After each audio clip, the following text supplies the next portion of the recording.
podcast, and I've been having so much fun talking to people about the title. The cool thing about being Black in America is that there's no one true definition of being Black. And I love being able to speak to people like you and just talk about experiences and show the world how unique we can be. I love it, and I'm glad to be a part of it. My Blackness is certainly my own, and it's unique. I definitely have my own experiences of how I woke up to myself. I know woke is like a trigger word now, but it was something that I had to do.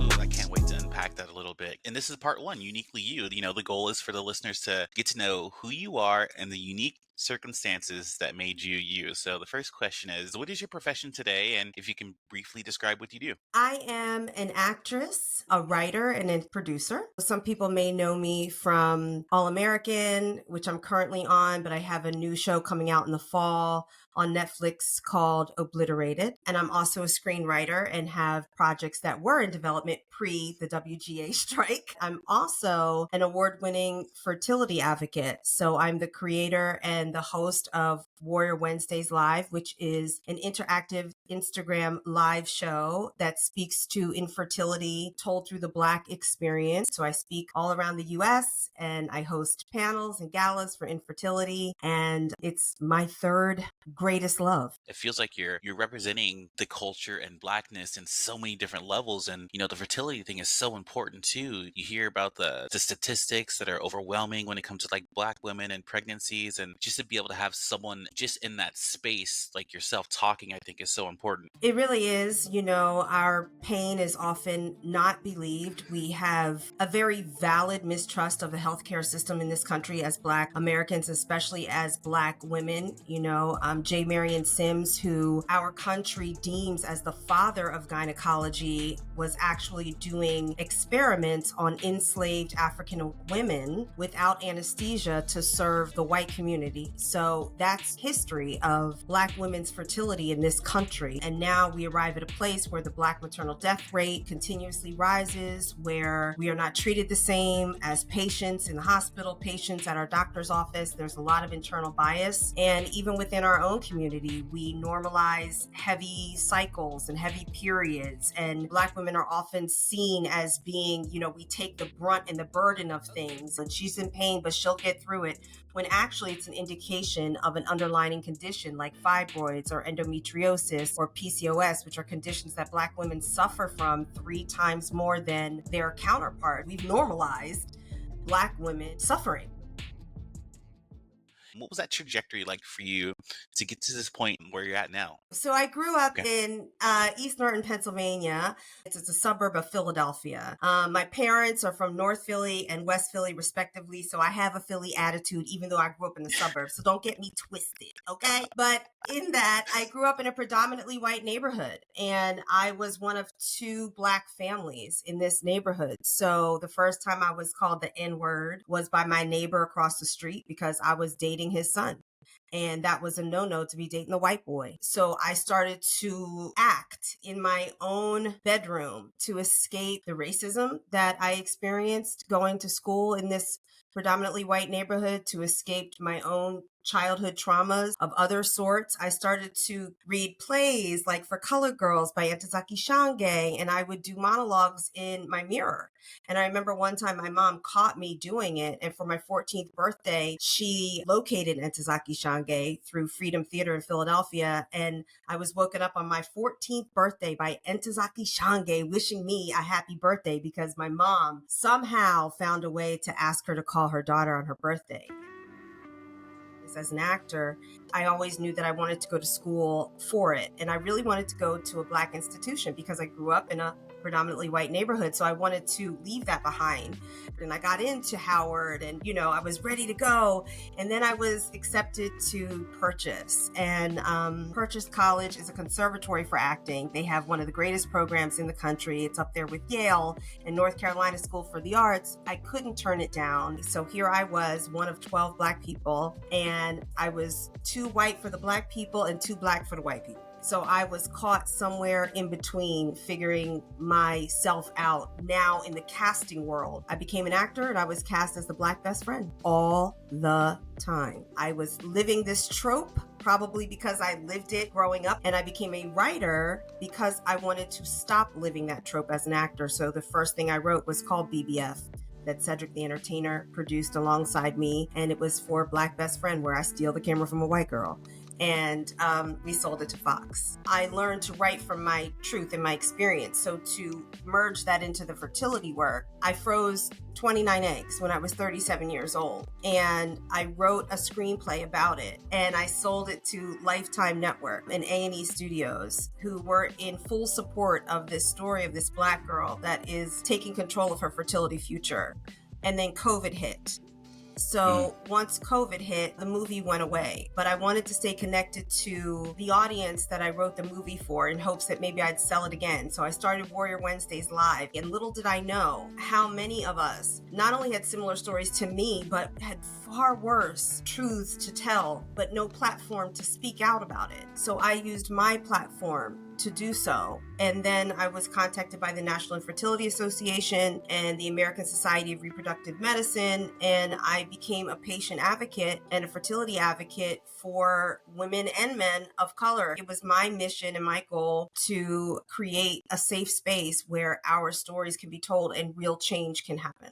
As I look at the screen, you and I, we're both light-skinned Black people. And you said something that struck a chord with me about not being Black enough for one community and not being white enough for another community. Do you feel like that is something that's tied to our skin tone? I don't know if I would make a blanket statement that it's Sure. because I'm light skinned that I received that kind of label, because the other Black family in the neighborhood, who still is my best friend to this day, is beautifully chocolatey complected. She received some of the same labeling based off of who our friends were. Just like any teenager growing up, your surroundings become your friends and become the people that you date.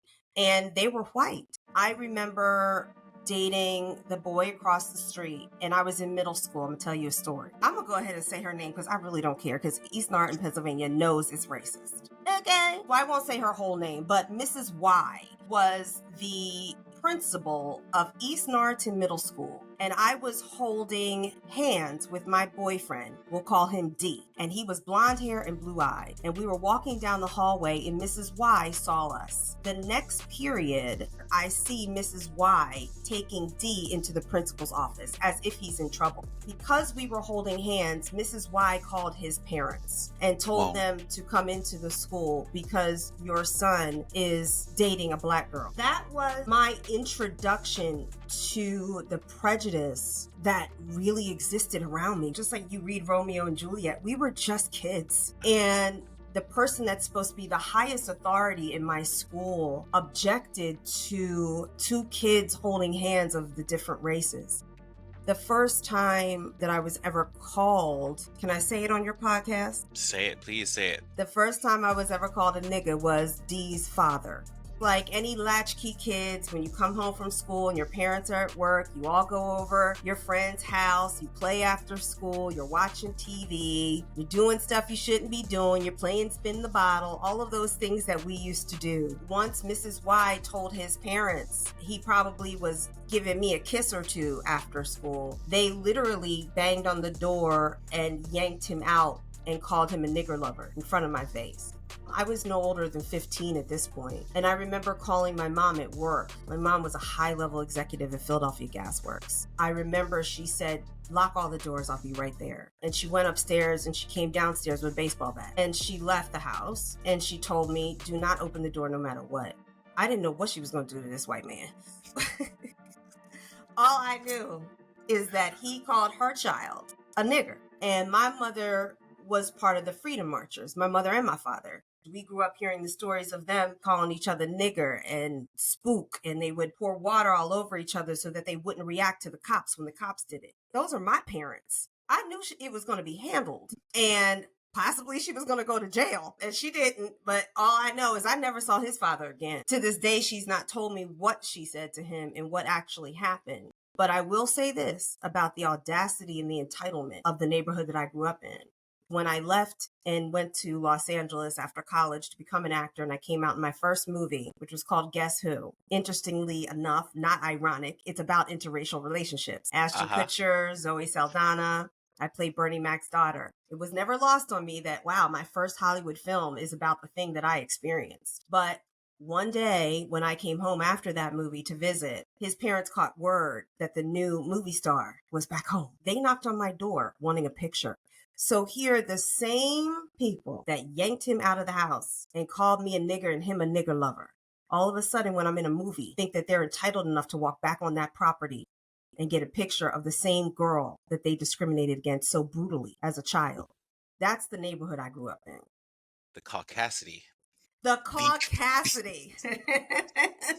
When D and I broke up, it was fine. But when I was in my 20s, I ran into him and he apologized to me. He was married, children, all of that. But he said, I just want to apologize to you for how my parents treated you and that I didn't have the courage at the time to fight on our behalf. And it was wrong. And of course, I accepted the apology graciously, but no more communication beyond that. Right, right.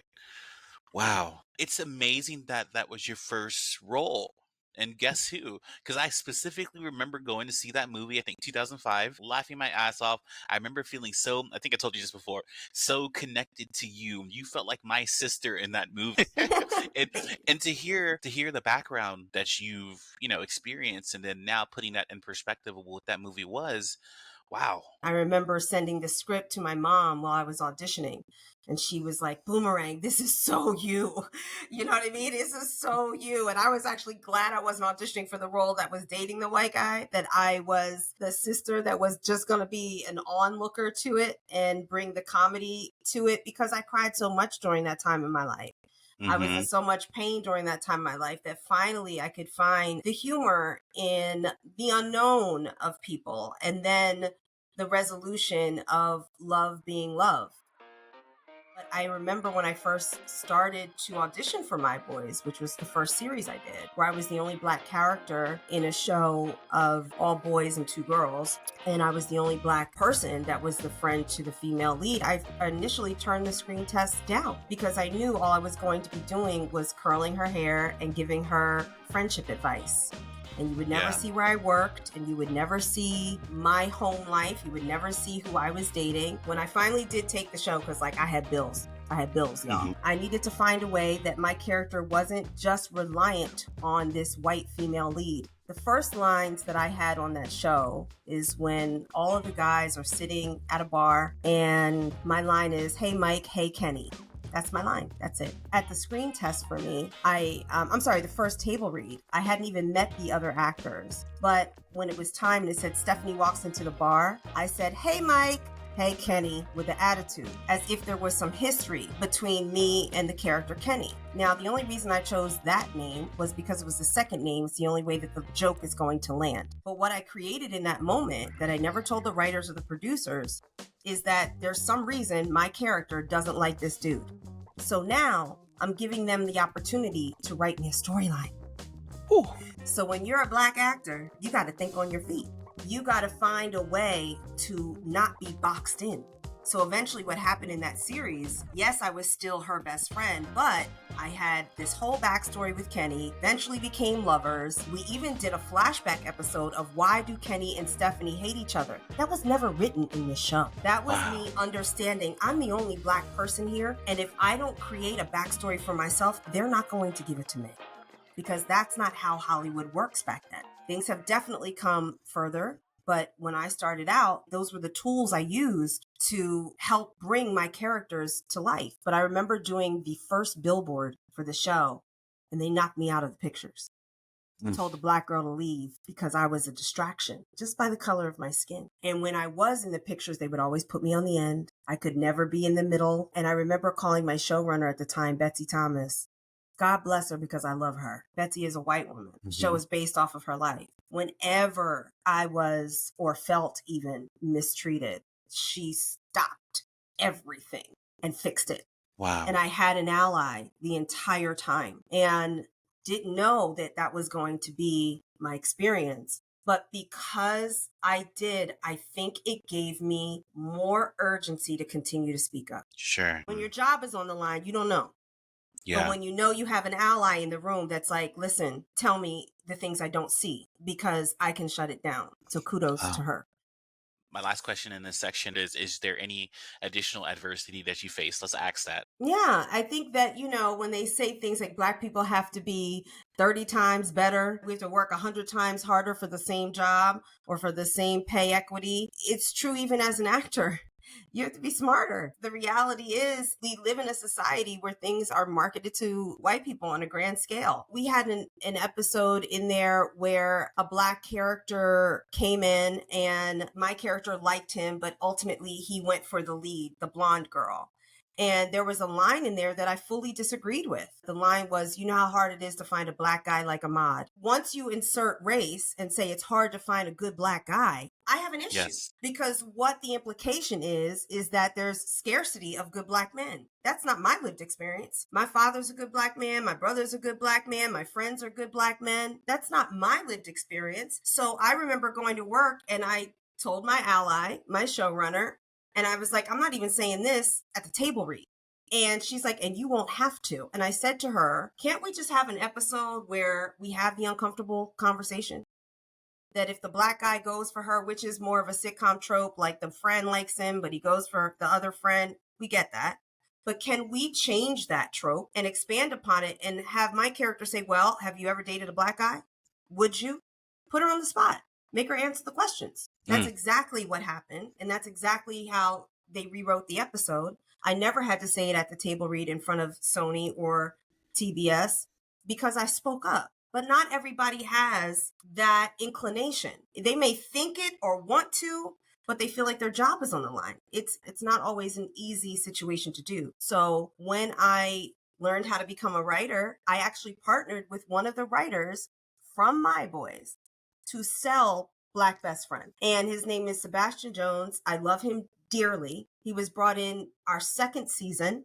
And the reason that I went to Sebastian is because his first episode, he gave me this full backstory of being in debt because I shopped too much and all of these things happen.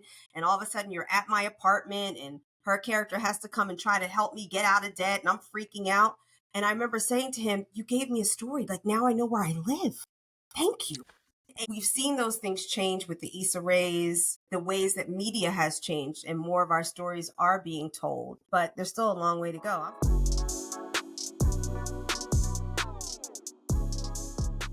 So the next section is the A score section. A scores, adverse childhood experiences, are something that I kind of fell in love with. I have a score of an 8 out of a 10, and it's just given me this roadmap to understanding some of the issues that I've kind of learned how to deal with, of not being able to focus or being trepidatious about things. And I wish the Black community dove deeper into it. I don't think our ancestors and those that came before us had the luxury of it, right? Because it was something still so new. The focus has always been survival. Do what you can to survive. Do what you can so that your kids can survive, right? How do you think the Black community would benefit more from being trauma informed? We live in a world where we're discriminated against on a daily basis, minute by minute. That's traumatic.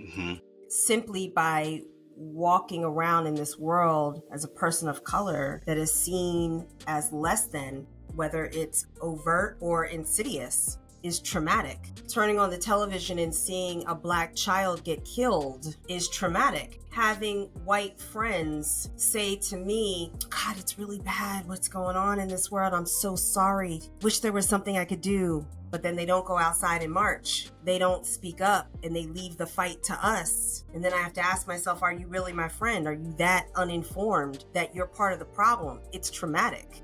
Along with whatever childhood traumas that we all face, whether that's abuse, divorce, sexual molestation, all of the things that we experience as humans. And then you add on top of that the racial component. To answer your question, yes, we need to be informed about trauma and the learned behaviors it creates in us that sabotage the life that we're praying for and sabotage the life that we deserve to live, of happiness and freedom and joy. I've been in therapy 3+ years now. What sent me there was I developed feelings for my male best friend who is a Black man. When I told him about it, I thought the worst that could happen is that he would say, oh my God, You're so amazing. You're my best friend. I'm so flattered, but I just don't feel the same way. That's the worst that could happen. Like the best would be like, me too. And then we would go off into the sunset and get married. But the worst that could happen is that he would be flattered and turn me down with kindness and love.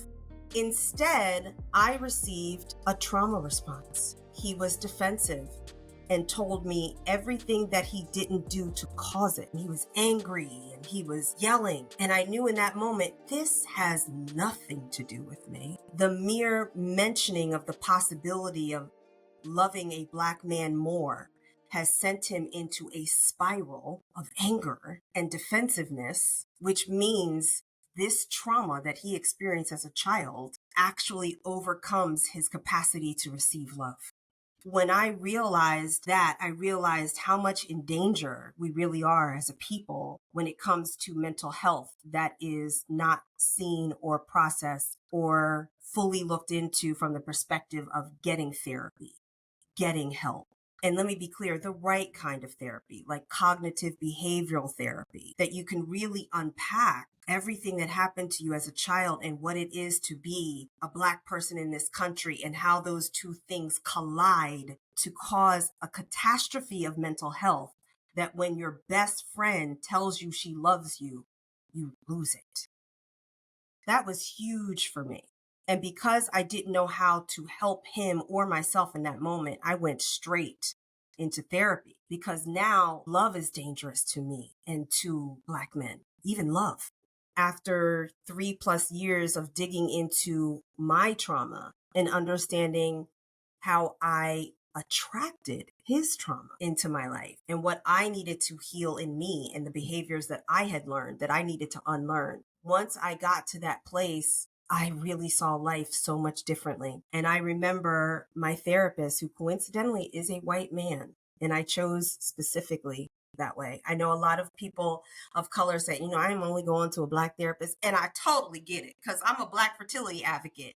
So I'm like, only go to a Black gynecologist. So you know what I mean? I totally get Yeah. it. But I almost wanted to go to somebody that was the direct opposite of who I am. How the hell do you see me in this world? And it was the best choice because some of the ways that he was entitled as a white man, he was like, why don't you just do this or do that? Like, we don't do this or that. That's y'all. And he was like, and that's the problem. That's the problem, because I wake up every day thinking, oh, I don't like that answer. I can call somebody else and get a better answer. And you are thinking, I can't call somebody else and get a better answer because of your lived experience in this gender and in this skin. Yeah. But I remember at the end of that, just to wrap that story up, that he said, now, your friend, you can't save him. You got to let that go when anger is his response to anything loving. That's when I saw my therapist as a white man that has the privilege to walk away from people. As a Black woman, I can't. I'm never going to just watch another Black man suffer and not say to them, I'm still going to be here no matter what. Like, whatever this is, it don't have nothing to do with me. But I'm going to help you. I can guide you if I can. You can shut me down. You can slam the door shut. But if you ever knock again, I'm going to answer. Because as a Black woman, I don't have the privilege to watch a Black man suffer and not try to answer his pain. I'm not very often left speechless, Kellee, and I'm listening to this story, and it's like, what excites me the most about this is that other Black women get to see the strength in you in talking about therapy and what it's done for you. And then just to hear you talk about not wanting to leave another Black man behind is so empowering. And I think about during civil rights when Black women had to choose between, rights for women and then joining their brothers and their dads and the men in their lives in the fight. How tough does that have to be to make that choice? And I always say this all the time. It's like Black women are the most underappreciated people on this planet. Just you talking about how even in your trauma that you were experiencing, it just wasn't about you. And you knew that it just wasn't about you. Yeah, it's about a collective body of people that I identify with as brother and sister. That's what we call each other in the street. We have the Black person nod when we pass each other and we're complete strangers. You know what I mean? And Whole Foods and Trader Joe's. And Whole Foods and Trader Joe's. We're like, there's a Black nod. And if you go to a city where you don't get it, you're like, what's wrong with these people here? Like, Black people, we nod. You know what I mean? So to be family at the cookout all the time. But then to see somebody that's suffering, even though that he doesn't know who he is, even though he doesn't know that this behavior is a trauma response, I'm not just going to abandon that because it's easy. Now, I'm not going to do anything that's going to steal my joy, or I'm not a sacrificial lamb in the situation. I can keep a certain type of distance, but I can also say, I still love you because I was loved by a Black woman. A Black woman brought me into this world. I understand the depth of which we love, and it's amazing. So sometimes when I see these current podcasts, with the exception of yours, clearly, but these other podcasts where Black men are talking negatively about Black women and you're getting old, you ain't never gonna get married, you're dried up, and you're a thought, and you're a this. I can't stand it. It hurts. It is excruciatingly painful and infuriating. And we all know that anger is not a primary emotion. Anger comes from being hurt or embarrassed. And it's very, very, very painful to see the generations younger than me devaluing Black women to the degree that they do and not understanding the consequences of their clickbait actions and how you could be framing a young Black girl's mind to look at herself differently, how you're framing young Black men's mind to mistreat their own. We're hurting if we think that putting a microphone in front of your mouth and just saying anything without any responsibility for how it's going to affect the culture at large, that's a problem. And if we don't take care of each other, we can't expect anybody else to. And that's just the truth. Whew. Preach. Preach, preach, preach.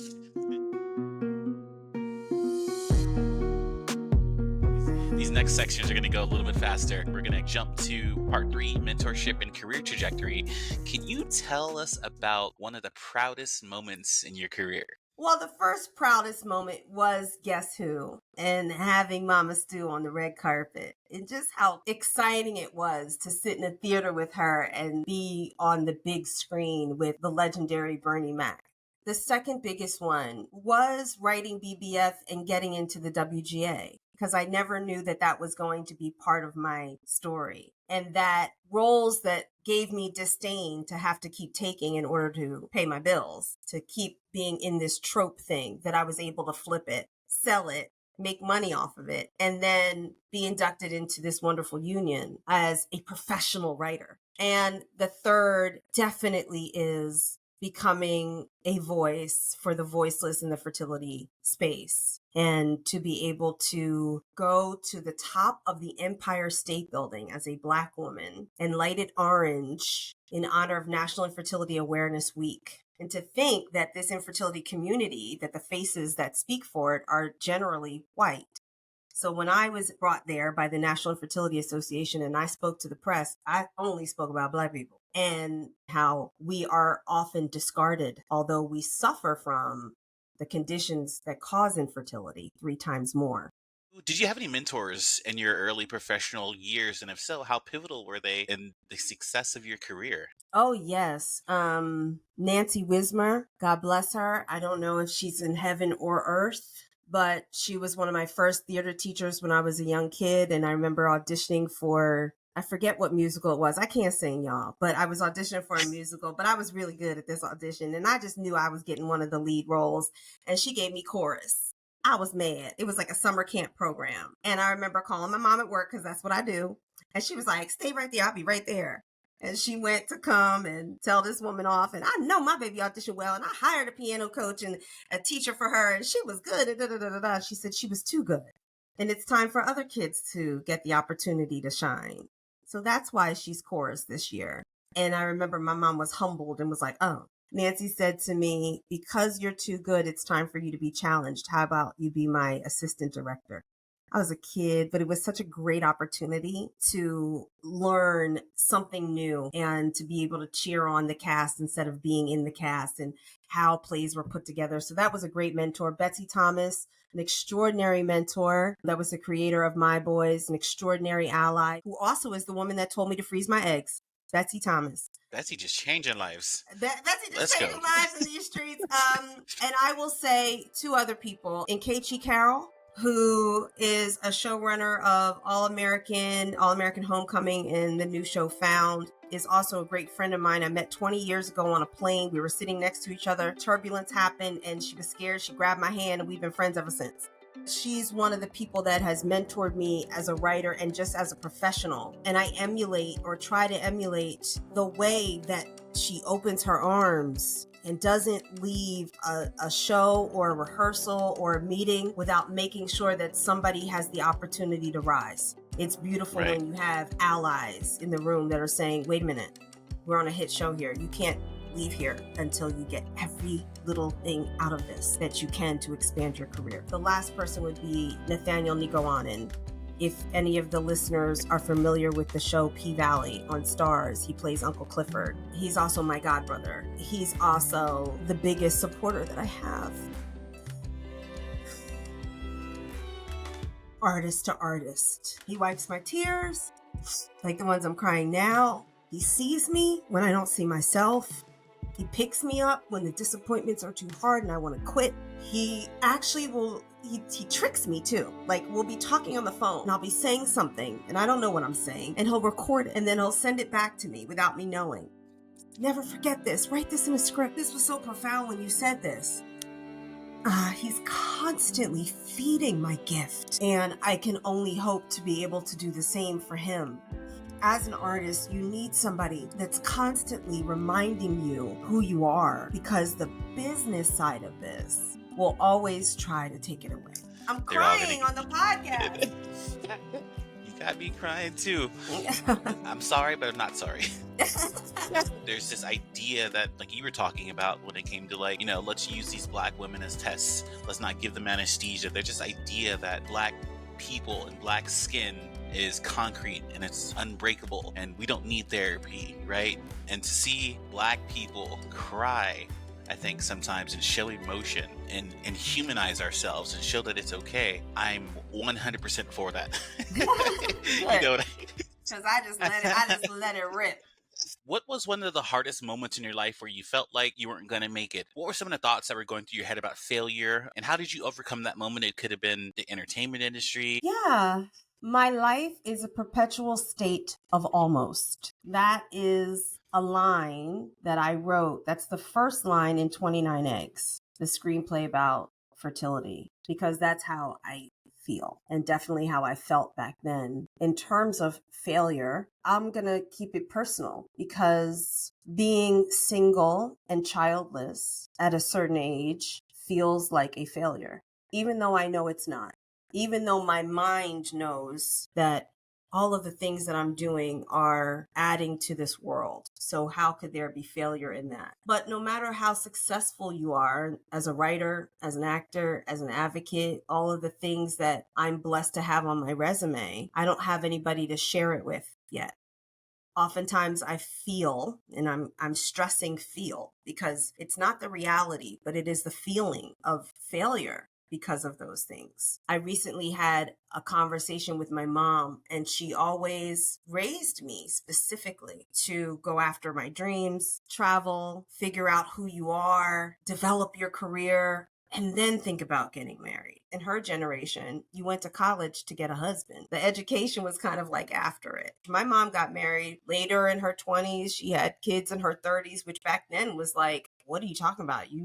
There's cobwebs at this point. You should be on a cane in your 30s having kids. But she came from that generation. She was the woman that took obey out of her wedding vows. So she was always like renegade with it. But I think because she did get married before all of the things that I just mentioned that she encouraged me to do, she almost was vicariously living that time of her life through me. She doesn't regret getting married. She doesn't regret her children. My parents have been married over 50 years. God bless them. And they're still together, turning 80. And I'm so lucky to be able to see it. But I remember recently we had a conversation and she was crying because she said, did I advise you wrong? Did I put on you what I wanted for myself? And so she was showing me what she felt was her failure, because now you're wishing you had certain things. And I said to her, no. If I had married early, I probably would have chose the wrong person. I could have been in a whole other path of regrets. I could have been divorced twice over. But I do feel, because I don't know how to control that part of my life, because you can't. You can't control any other person. You can't control who falls in love with you. You can't control who wants to spend the rest of their lives with you. You can only control your side of it. So I feel like a failure sometimes in the things that I can't put my finger on. Again, it's a feeling, it's not a fact, but it's a feeling that does creep in and does put me on my couch sometimes. So I'm waiting for that almost part to go away. And then I think that feeling of failure will hopefully go away with it. How do you get off the couch? You gotta have a good group chat to get you off the couch. Honey, I don't get off the couch by myself. I'll be honest. After 2 or 3 days, don't talk to me. If I'm in my feelings, it's really just about me. Like, I really don't care and I'm not gonna open up. But eventually I am going to go to the desired group chat that I know will say the right things to me, or knock on the door like Nico and be like, girl, get off this couch. Nico has okay, so my godbrother Nico has literally come over in the middle of the night, burning sage around every corner of my house while I'm in a fetal position in the bed crying because I ain't been out the bed in 3 days, going through whatever drama I'm going through. And he will chant and call the ancestors, pay me no attention. He will just come in here and cleanse the whole place. It's hysterical, yes, but he will pray me out of that bed every single time. He will throw me in the shower. He will dress me and take me outside. Listen, get you a good group chat. And somebody from that group chat knows whose turn it is to go get Kellee off the couch.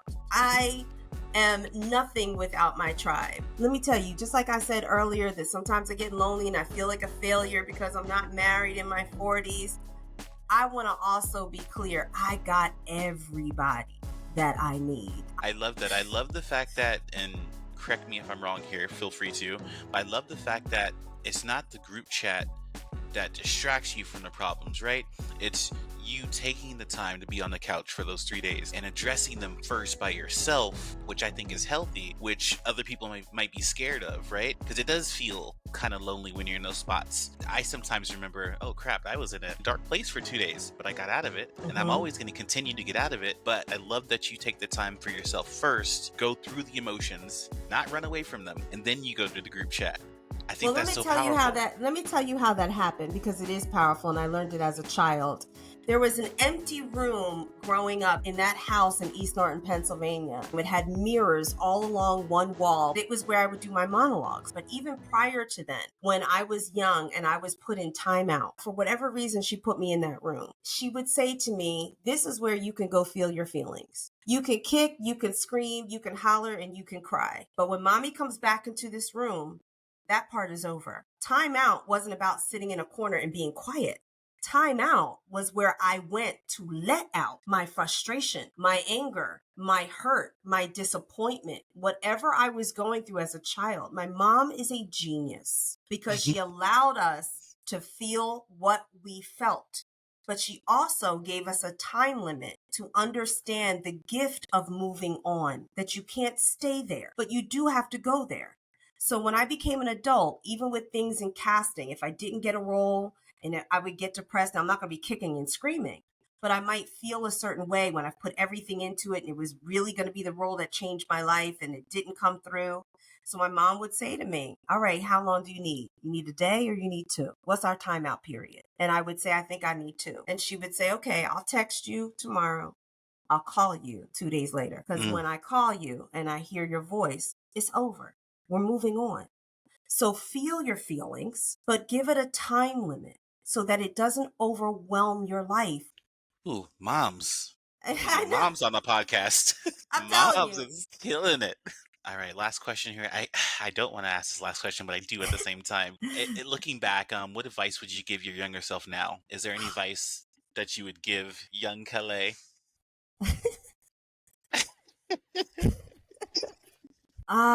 The advice I would give would be always remember all things work together for your good. You won't see it at the time, but just keep living, because by and by, Every experience that you have will make sense and it will all be for your good. I think that's the advice for me because it would have eliminated the amount of useless worrying that I have done in my life, the amount of unhelpful anxiety that I have given into in my life. I always come out on the other side and I always get to see the big picture, sometimes in a week, sometimes in 5, 10 years. But I'm grateful for the fact that my vision always gets clear later. All things work together for your good. All the feels, Kellee. All the feels.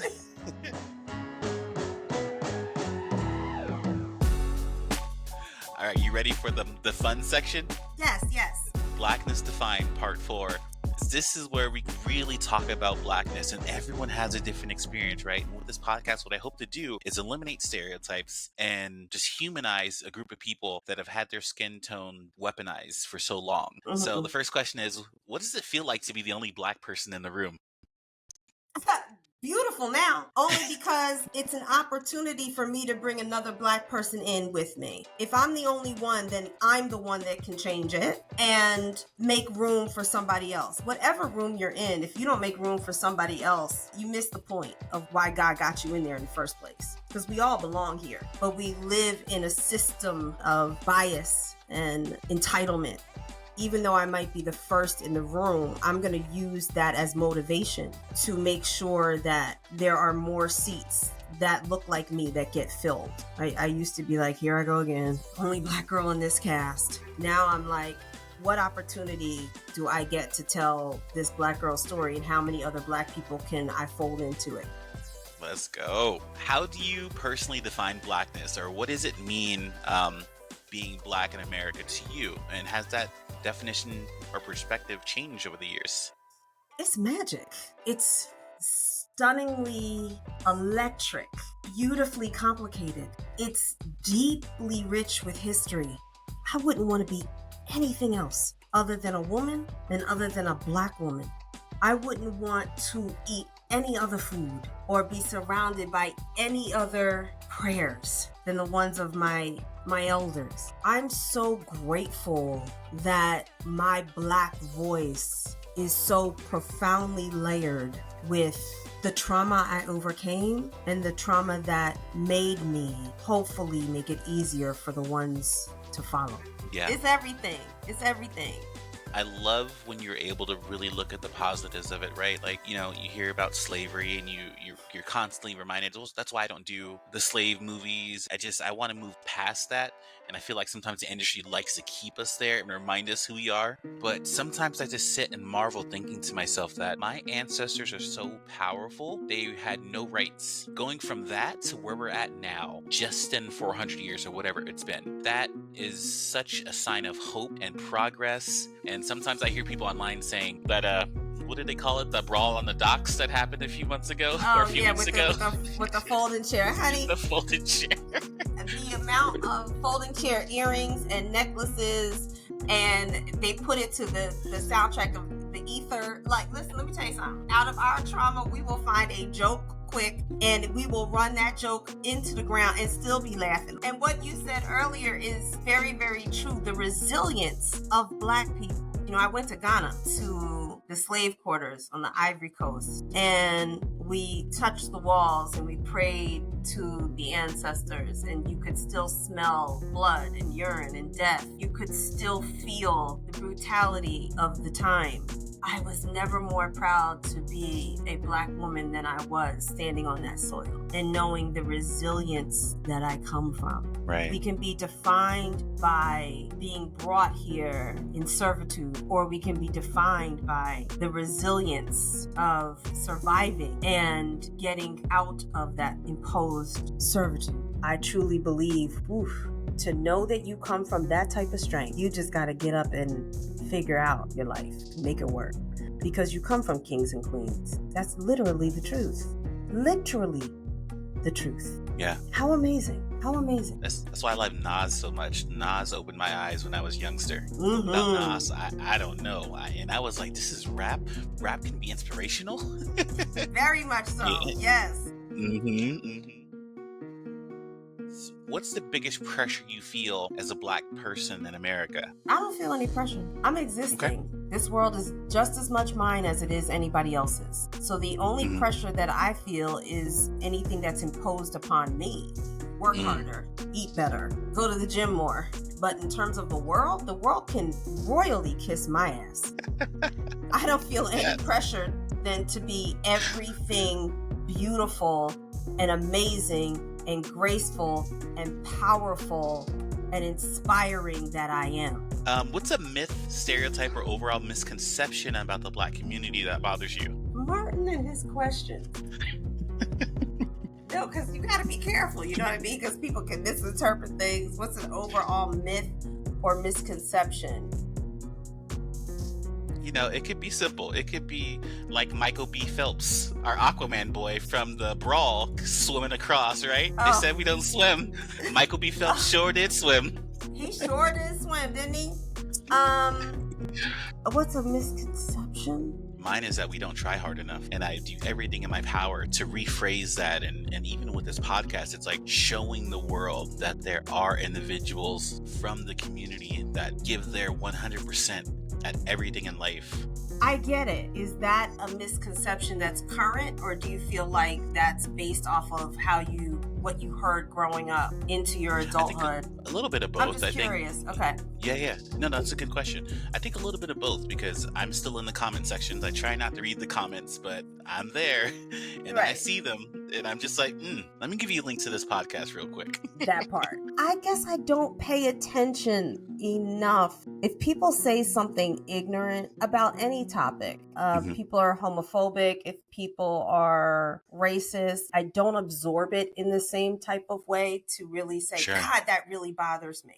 I think for it to really bother me, it has to affect me or align with an insecurity that I have. And I think because I've healed to a certain extent, certain things just don't trigger me the same way. I don't care what other people think. And that also happens to you when you get older. I'm older than you, Martin. So you get to a place when you get older where you're like I said earlier, you could literally kiss my ass.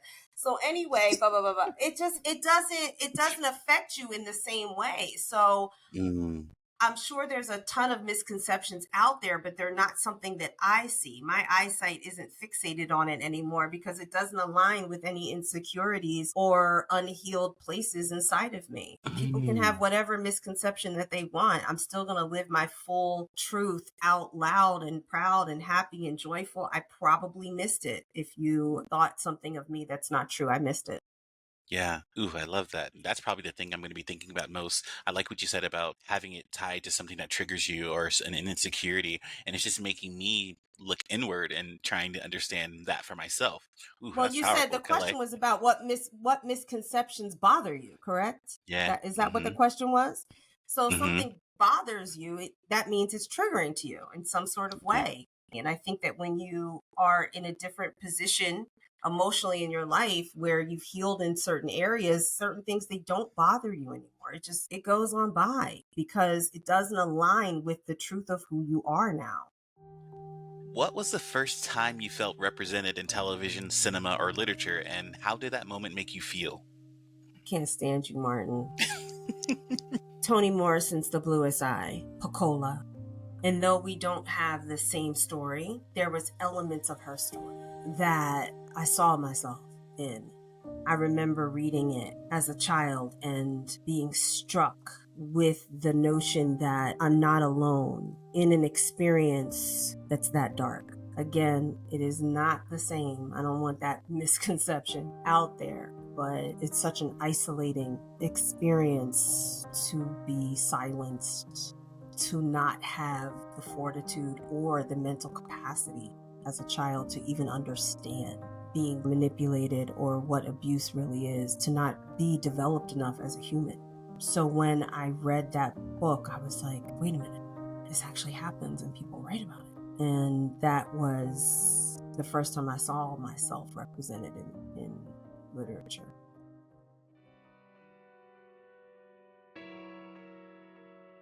Part 5 is the virtual Black time capsule. The goal of this section is to talk about the things like the art to kind of put a timestamp on our lives here today virtually, because 100 years this will still be available, right? So the first question is, what's an inspirational book you recommend and why? You probably already answered that.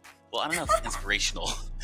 Yeah, inspirational book that I recommend, The Four Agreements, because number one, it's a really quick read that I think you fundamentally, if you take it in and apply it to your life, you will see positive changes in your life. The Four Agreements. What's an inspirational movie you must see before you die and why? I'm going to say The Wiz, the Diana Ross version, because it's such a simplistic story. Everything that she's looking for, she really has within herself.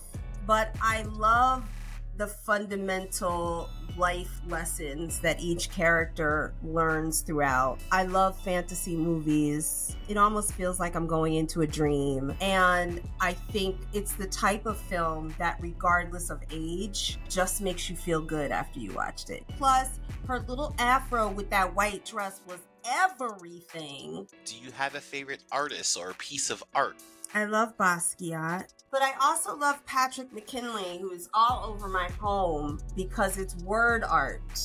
Because I'm a writer, because I'm an actor, words mean things to me. Like in this room, there's a piece that says, "A goddess, no one's ever called me a goddess." And the piece behind me actually says she was more than a woman, she was a world. So I like art that has a message in it. I'm not so much the abstract, get what you want out of it. I'm like, no, tell me what it is. Yeah, I got no time for games. I want to surround myself with words that inspire me. Do you have a favorite inspirational lyric in a song? Hold on. You put your hands on me again, I'll put your hands in handcuffs. Who you calling a bitch? UNITY. That's my jam. Everything that Queen Latifah says in Unity, every lyric, every part of that song is a call to action as women and for women. I still love that song. That song gets me all the way at height. What's the best piece of advice you were ever given? Be happy, Boomerang, from my mom. Is that mama? Be happy, Boomerang.